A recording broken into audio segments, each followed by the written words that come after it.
everyone. Today we speak with the Swedish author Mons Kallentoft, who wrote Semi-Fall. This is the Romanian edition. Mr. Kallentoft, welcome to Romania. Thank you. First time. Yeah. Maybe next year we will have you live with readers. Yeah, But sure. Then, I want to ask you a few questions about this book. Yes. What is the background story for Semi-Fall? The background is it's set in Mallorca, and it's a story about a young girl. She goes there for a graduation. She's 16. She goes for a graduation trip with her friends, and after one night of party, she disappears. And her father, he goes to Mallorca to look for her. And the story starts when she's been gone 3 years. He's still looking, and it's a story about how this island and maybe the whole world is like a paradise lost. It's very beautiful and sunny here, but behind the scenes, it's like a lot of corruption and drugs and prostitution, and it's not what it seems. So it's a story about his search for his daughter and trying to unite their family, and about, for the backdrop, for the a part of Mallorca you never see really. Okay. How was it to step in the shoes of a father whose daughter disappears, you being yourself father of a teenager? It's like sometimes I've done that a few times. I try to write myself away from my own fears. So it really was, to really confront my own fears, because she was in that age where she was partying. She still is where she's partying in the same places, and I've been having many sleepless nights. But so it was. For me, it's always been a way to come over my fears, to write about them in the ways of literature, confront them. So it's good, because you have to go really deep into really, difficult emotions. Yeah, and it's a creative way to confront your fears. Yeah, very much so. So you described the rotten paradise of Mallorca, and this lost father, Tim Blank. You make him go in different places, and reading the book, I felt that I could put pins on the map of Mallorca and make like a round trip. Yeah. How did you discover the not so famous parts of Mallorca? Because I moved here.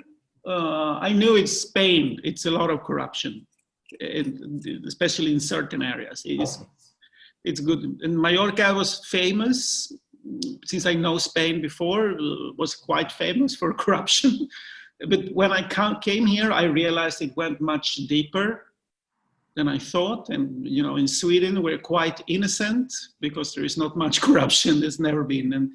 But here, it was a lot of, they have the 3 police forces here, different.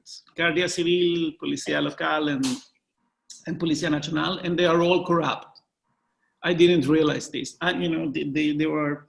There were so many stories in the newspapers among people about, corrupt politicians mingling with corrupt police, and who were, having parties with the biggest drug dealers, and, getting free cocaine and free women. It was all more or less in the public, and everyone knew this story. So I was like, wow, it's much worse than I could ever imagine, and it could be a perfect backdrop for a crime story.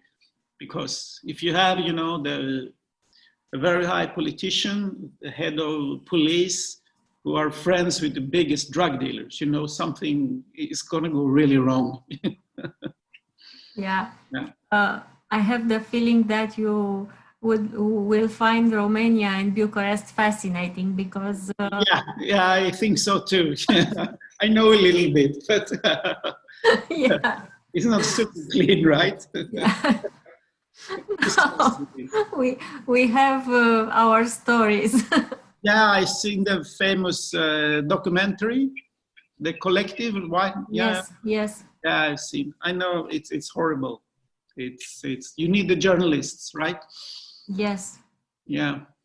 indeed. Mhm. Because the second book of this duology is still in translation Yeah. for us. Please tell us just a bit from the second volume. Would BMA I can't tell too much because I will spoil, but it's you know it goes further into maybe more. It's still set in Spain, but also on the mainland, and it goes into you know a bit more of the political questions about the far right who's growing here in Spain as everywhere else in Europe, and what that means and why and how it can you know affect people's lives and how it has affected maybe Tim Blanc's life and his wife Rebecca's life, and so I cannot say too much because I okay. spoiled the first book. Yeah, but it's the same where I try to you know write about contemporary world in a poetic way, I would say, but also very hard. Yeah, it's hard. So let's go to Malin Force now. Yeah. The main character of a series of 13 books so far. Yeah. Why did you choose a woman as your main detective? And how was it to write from a woman's perspective and in the first person? I think it was a huge effort. I don't know. I always, since my first book, I've been asked this question quite a few times. But for me, if you're a writer, you should be able to write about both a man, a woman, a child, and from all perspectives. It's like that kind of compassion and eye is like you have to be able to do it, and you should want to do it. And also at the time, this is quite a few years back now, it was only in this Scandinavian crime scene. It was mostly old men detectives like Wallander and yeah, they were all old men. So I thought if I take a young woman instead, and she has the same problems, you know, drinking, works too much, a bit crazy, bad parent, life full of shame. What happens if we take this beloved character, but she's a young woman instead? So for me, it was like a bit of a game also, but also for me, it's important that I'm able to write about, you know, everything and all characters. If I want to write about a black child in Africa, I should, you know, it's my right, because now that right is in question, which is completely crazy. From my maybe old-fashioned perspective, I think there can more or less be no culture appropriation. If I want to write about Bucharest, I should be able to go and live in Bucharest and write from a Romanian woman's perspective. I should do this, actually. It's because that's literature and art, you know, it's about communicating and trying to understand each other and wanting to understand each other. But if we close all the doors, there will only be more polarization. I'm 100% sure of this. Yeah. So before you start to write a book, do you do some kind of research? How does this process goes? Yeah, sometimes. But not so much. I do more research as I go along. And my theory has always been, shouldn't be too technical, because, it's always the characters who are interesting, not, not so much the technical or the facts. Of course, it should be the facts, but it's not that important. We care about the characters first and foremost.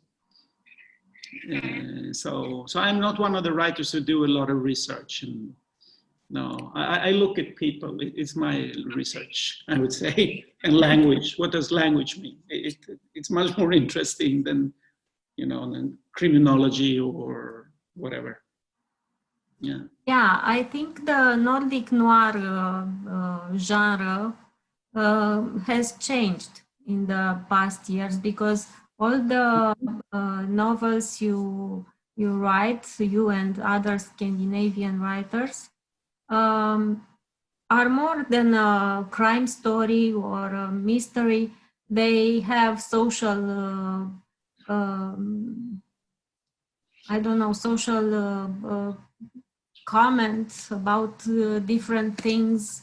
They have, political opinion. They have many issues that are beyond fiction. Yeah. I think so, very much. Some more than others, but it's true. I think it becomes more and more, and but also we have also now a trend. The audiobooks are getting very big in Sweden, and in the audiobooks, the stories tend to become more and more stupid also, because it's different to listen than to read. It is a big difference, at least in my opinion. So I think we have a polarization between writers who do these more complex stories, and some are, who do the more direct for audio, and that is usually a bit more simple. Doesn't have to be bad, but it's different. It's less complex when it comes to language and story and layering and character, and it doesn't imitate life as well. Yeah, indeed. So you write alone, but also you had some collaborations with Marcus Luterman and others. What does the experience of collaborative writing bring to a writer, or to you? For me, when I did this, it brought like new perspectives, like you can think. I had another brain to pick and sometimes discuss with, and because I felt I'd written many books and had quite, good success, and I thought I was getting better, but then it's very, very closed, the whole process, and I figured I want to change everything with this. So it was like, I wanted to make it as open as possible, and bring in one other writer was, the clearest way to do this, and show the storylines to the publishers at a very early stage, test them on people. I mean, just open up the whole process. And I don't know, I'm not sure what I learned from it, but because now I'm back at writing only by myself. But it's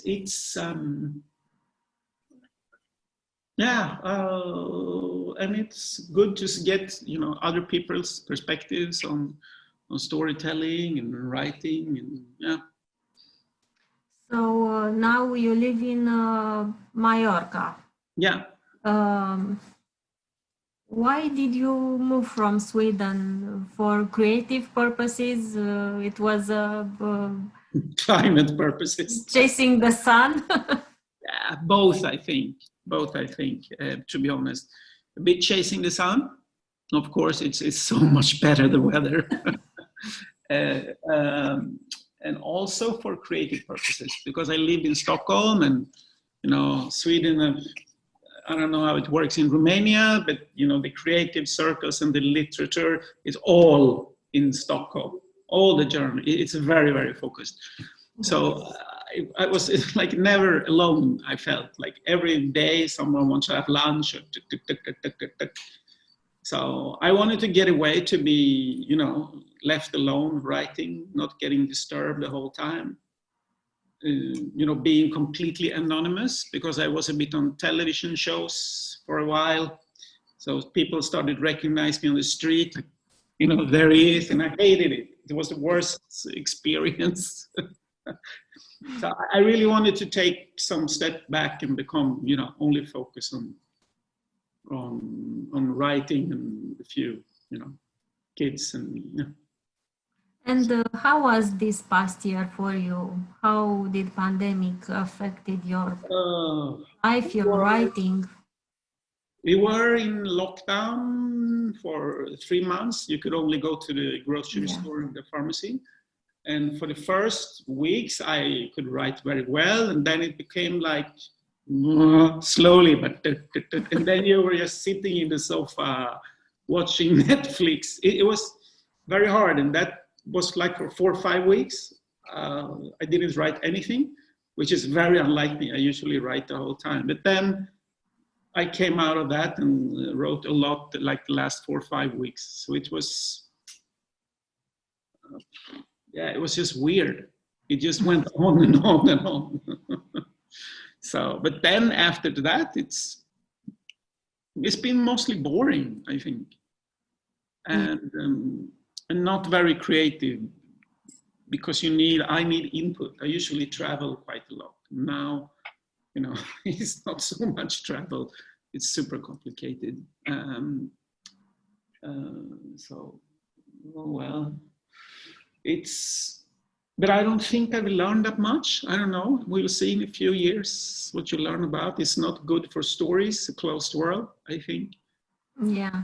My method has always been, you know, go somewhere, go or out on the street and look at people and listening to people and be in the world and see what stories comes to you. So and so far we haven't seen much interesting art coming out of the pandemic. Not yet. No, it's not good for stories, really. We will see. We will see. Yeah, because you mentioned travel. Yeah. Where would you go first after this whole pandemic ends? I don't know. I want to go to Paris, I think. Have a drink. or to Asia. I usually go to Asia maybe once a year. And usually for, you know, a long time I have friends who live there. And it's just different also. It's very different, the atmosphere and the pulse in Southeast Asia. I miss it quite a lot. Just, you know, the insane, you know, it's another world. I guess your passion for gourmet food and gave you some special experiences. Could you share with us some? I was, you know, since I was very young, I always loved eating. And then when I discovered restaurants, I loved going to restaurants. And then I started, you know, to be able to afford going to all the restaurants. I started to write about, writing about restaurants and travel. And so you meet a lot of crazy chefs and a lot of great fun, actually. And I wrote for magazines, and it was crazy. I had so much fun and ate so much good food all over the world. It was like the perfect job. And then I got older, and you know, the family, it doesn't mix so well with family, this lifestyle. And also Instagram happened. So now it's, you know, there is not much that kind of travel writing and food writing anymore. Now it's more an influencer to take a picture of a plate. And so that's not for me, actually. But I still love the world of restaurants and, you know, sitting at the bar, drinking martinis and, you know, in good company. It's very much, it's like the core of my life, that, you know, when you have the great discussions over a table and, you know, the comes and goes and it turns into a magical night. It's very much the heart of life. Yeah. So Yeah. And I missed restaurants a lot the last year with COVID, when everything's been closed, and it's not the same to be at someone's house. You know, it's you want a room where there is strangers, and and the chit chat, and the sound of a restaurant. It's it's nice. Yes, because we already spoke about how the Nordic noir genre has changed. Yeah. Has changed. There are some social themes or I don't know, subject you would want to approach in your next books? That's a very good question. Yeah, I'm very interested in what happens after the pandemic right now. And I think we're going to go into an age of decadence, like real decadence. I hope so. So I'm really interested now into exploit what can decadence be, in our age, where because it goes against some of the very political correct trends, with environment and inclusivity, and decadence is not very democratic usually. It's opposite of that. So that's what I want to write about, I think. And I know something about the subject from all my travels in the food and the gastronomic world and the luxury places. I've seen it. I'm not a personal expert, but almost, probably. So I feel like I'm in a good position to write about, contemporary life in the next 5-6 years, I hope, if nothing happens. Great. So if you were not a writer or a journalist, what career would you choose? I don't know, actually. It's a good question. Probably something in the, maybe not restaurants or not finance, or probably something where you tell stories. But outside of that, I don't know, actually. It is difficult. Maybe I would chase the money and become a banker or something. Yeah. Oh, I don't know. I don't think so. No, I'm really not that type at all, actually. No, I've been thinking about this, what I could do. I have no idea, actually. But you can do many things in life if you have to. I mean, I would like to have, my freedom at least, still. Not like a normal job. It would be difficult now after 20 years as free writer. It would be very hard for, to go back to the office. And I think that would be very difficult. Do you see yourself growing old in Mallorca, or maybe after some years you will choose another place? I think I have my children here in school, and they have a few years left of school, like 3 years. My daughter is moving now. And then I think I will leave Mallorca after that. Yeah. And going back to Sweden or to another? No, I hope never, to be honest. No, I don't know. Maybe travel again. Kids are grown. Very, very moving lifestyle. I'm in the mood for maybe, just drift for a few years, 5, 6, 7, 8. Yeah, and, not really have a home. I don't do that. Yeah. So, we will see. It's my plan, but life happens. So. Yeah, you're right. And Paris is always Paris. Yeah. Yeah. Indeed. Yeah, indeed. So thank you very much for this interview. Thank you for having me. We are expecting you in Bucharest whenever you... Yeah, I would love to come. Yes, or whenever you want. Yeah, it's yeah, it seems a very interesting place. Yeah. It is. Yeah, I think I like it actually. Yes. To be honest. Yeah. Thank you so much. Thank you for having me. Yeah, it was fun. I enjoyed very much. We'll see you in Bucharest next Okay. time. Thank you. Thank you so much. Okay. Bye. Bye-bye.